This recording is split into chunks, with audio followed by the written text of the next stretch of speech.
Okay, we want to talk a little bit about different programming options. I'm going to cover these slides. I was not actually the most familiar about these, but there's a few different languages. There's ModKit, RobotC. With RobotC, there's graphical and there's text-based. There's ECC. There's Robot Mesh Studio. That's another one, kind of like ModKit type of thing. And there's a new one this year that VEX has introduced called VEXcode IQ Blocks. Now I say introduced, I don't think it's really available.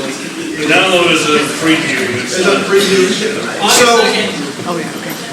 we at this point, what we're going to be talking about is ModKit.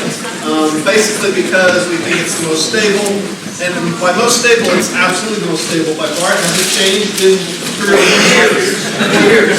So we know what it is. It's reliable, and there's a lot of great things about it. So the advanced programming and the beginner programming are all going to be based on ModKit. RobotC is another option there that is free to download through VEX.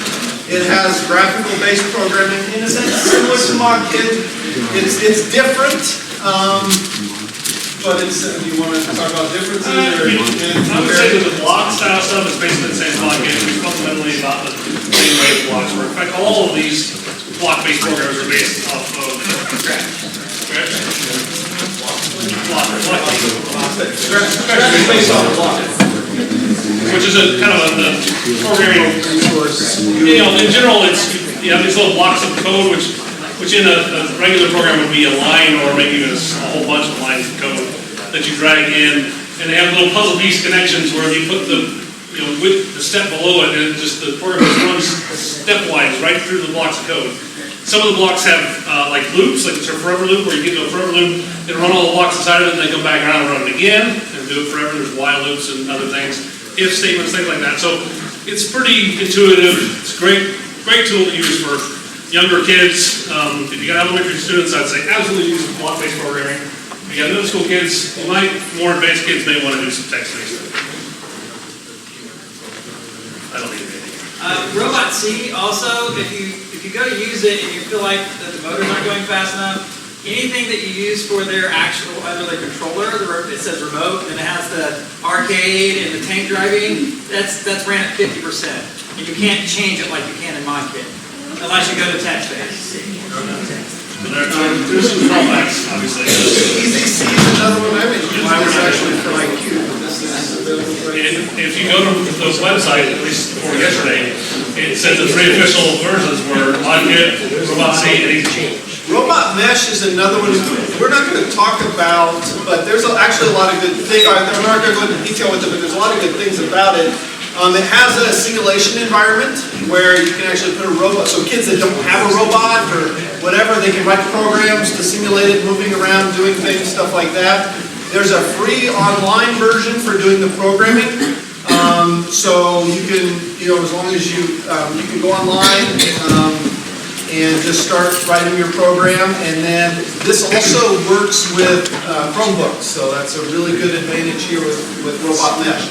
They have a license you can buy for a class license or for a student license type of thing if you want to use it not online, which at tournaments it's sometimes difficult to be online because everybody at tournaments shuts down the Wi-Fi because it interferes with robots.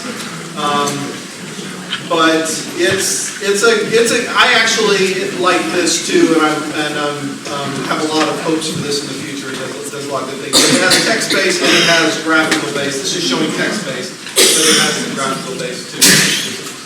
I was just going to say that the ability to get online tournaments is certainly a challenge sometimes. We use ModKit a lot of times running out of a browser, and that requires you to be online as well. And a lot of coaches will just do a personal hotspot on their phone because they can't get on the Wi-Fi.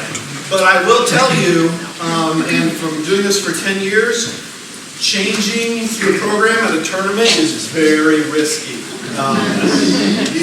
High school system, the IQ systems have simplified a lot, but high school systems, I've had multiple times where they go make a change and it broke everything and they can't figure out what is going on and they're just dead in the water there. So be very careful with changing a program. This might be a better question for the advanced programming area, but we programmed almost exclusively in RobotC last year on Windows machines, but our school's making a big push to go to all Chrome OS. What's the learning curve to go from RobotC to Robot Mesh? Probably not much. Okay.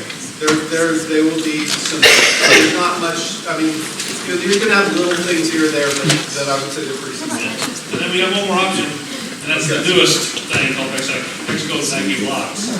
And this is a new version, it's, aimed to replace ModKit. Where they basically, it looks like a ModKit, it has the same type of, even same color schemes, the yellow and the orange and some of the colors, so it's definitely aimed to replace ModKit. This is just in pre-release right now. You've been using it, I used a little bit this week to trial it. Seems like it works okay, there's a couple little bugs that we're gonna have to fix on it. But I believe this is gonna be the preferred software that VEX is gonna promote from now on. At some point, I would imagine not a single one of my team is gonna use it this year.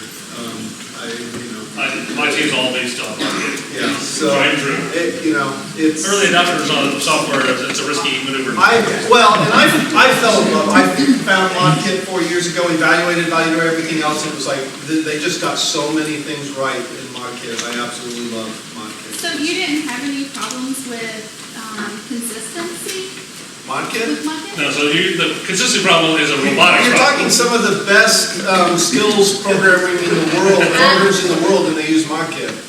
Yeah. We thought it was.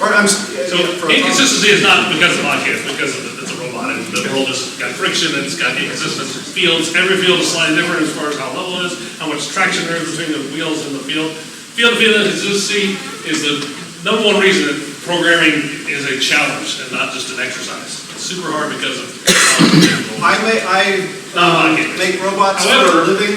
However, if you stick around for the advanced programming, you will learn world champion once and 4 times state champions techniques for how to be more consistent. There are some programming techniques that you can do, and that applies to ModKit or RobotC or A lot of other things, yeah, I build robots for a living and motor controllers for a living and stuff like that, and I was amazed, 4 years ago at how consistent ModKit was at some basic things. I can't remember, I can count on my hand the number of times out of thousands of runs it's crashed and done something it shouldn't have done. Yeah. If it does something inconsistently, it's almost universally the programmer's fault. The programming error. And most of the times where it does just completely bust, there's a reason for that. Right, it could be a failing the book, like There's a lot of programming techniques that are bad that, any programming language will have issues with, so.